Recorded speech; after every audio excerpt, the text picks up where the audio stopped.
بسم اللہ الرحمن الرحیم۔ حزام بن خالد اپنے خاندان کے افراد کے ساتھ ایک سفر پر تھے کہ ایک رات انہوں نے خواب میں دیکھا کہ وہ انتہائی خوبصورت سبز زبرجد کے موتیوں سے بنے ایک تخت پر بیٹھے ہیں۔ ان کے ہاتھ میں ایک نایاب موتی ہے جس کو وہ پلٹ پلٹ کر دیکھ رہے ہیں۔ اتنی دیر میں ایک مرد گھڑ سوار آتا ہے اور ان کے پاس آ کر پوچھتا ہے، اے حزام بن خالد، کیا اس موتی کو مجھے بیچو گے؟ حزام بن خالد کہتے ہیں کہ مجھے اس موتی کی قیمت کا ہی علم نہیں ہے، آپ بتاؤ اس موتی کو کتنے میں خریدو گے؟ گھڑ سوار کہتا ہے کہ میں بھی تمہاری طرح اس کی قیمت سے ناآشنا ہوں اور مجھے یہ موتی ویسے بھی نایاب ہی لگتا ہے، اس لیے اگر تم مجھے یہ موتی دے دو تو اس کے بدلے میں تمہیں ہمیشہ کی سرداری، مقام و منزلت، شرف و برکت کی ضمانت دیتا ہوں۔ حزام کہتے ہیں کہ میں نے خواب میں اس موتی کو اس گھڑ سوار کے حوالے کر دیا اور سرداری اور شرف اور مقام و منزلت کو قبول کر لیا۔ اتنی دیر میں میری آنکھ کھل گئی۔ حزام بن خالد نے یہ خواب اپنے قبیلہ بنی کلاب کے معززین کو سنایا تو انہوں نے تعبیر بتائی کہ جلد ہی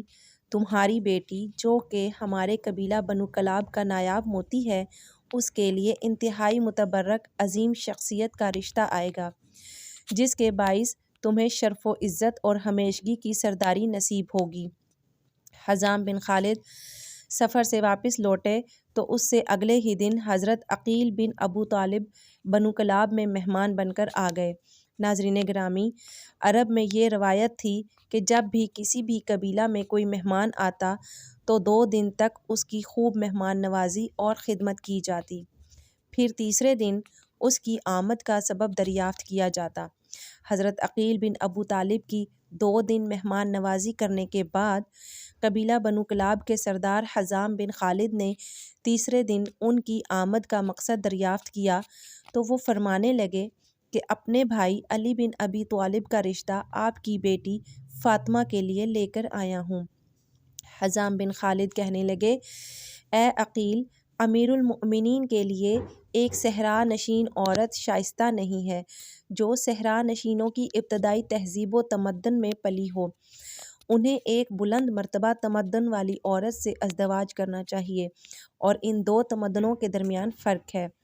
عقیل نے ان کے کلام کو سننے کے بعد کہا، جو کچھ آپ کہتے ہیں اس سے امیر المؤمنین باخبر ہیں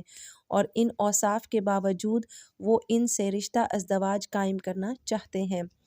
اس کے بعد ام البنین کے والد نہیں جانتے تھے کہ کیا کہیں، اس لیے حضرت عقیل سے مہلت چاہی تاکہ بیٹی کی ماں ثمامہ بنت سہیل اور خود بیٹی سے پوچھ لیں، اور جناب عقیل سے مخاطب ہو کر کہا، میں اپنی بیوی اور بیٹی سے اس بات کا مشورہ کر لوں۔ ام البنین کے باپ جب اپنی بیوی اور بیٹی کے پاس گئے تو دیکھا کہ ان کی بیوی ام البنین کے بالوں میں کنگھی کر رہی تھیں۔ حزام بن خالد کمرے میں داخل ہوئے اور ان سے حضرت علی کو قبول کرنے کے بارے میں سوال کیا اور کہا، کیا تم ہماری بیٹی کو امیر المؤمنین کی شریک حیات بننے کے لائق جانتی ہو؟ جان لو کہ ان کا گھر مرکز علم و حکمت اور آداب کا گھر ہے۔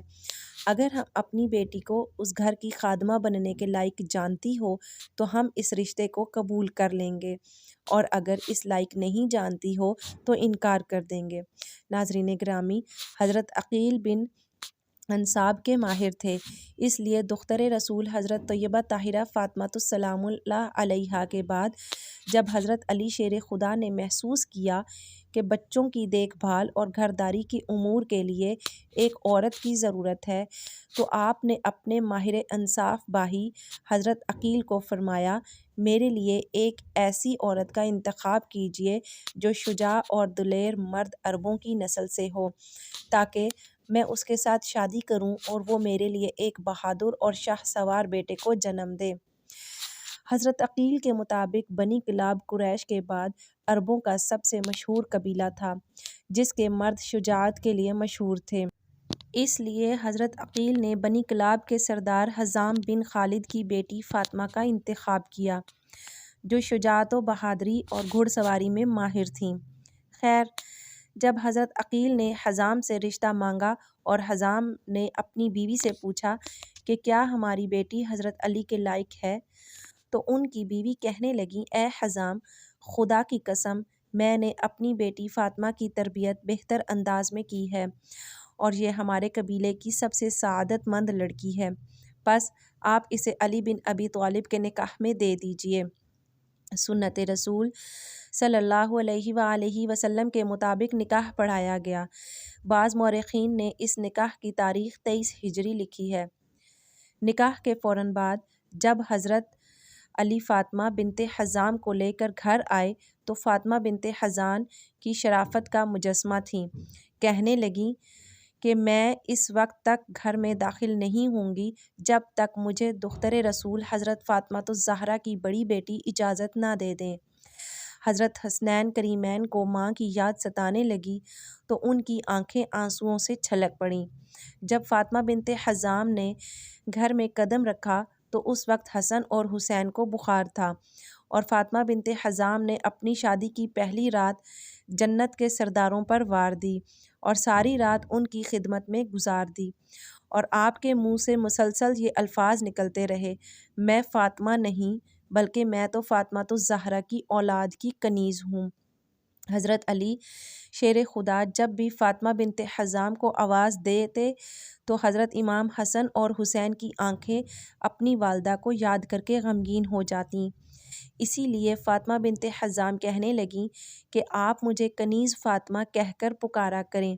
تاکہ بچوں کو اپنی والدہ کی یاد نہ ستائے۔ اللہ پاک نے حضرت علی شیر خدا اور فاطمہ بنت حزام کے بطن سے 4 بہادر بیٹے پیدا فرمائے جن کے نام حضرت عباس، حضرت عبداللہ، حضرت جعفر اور حضرت عثمان تھے۔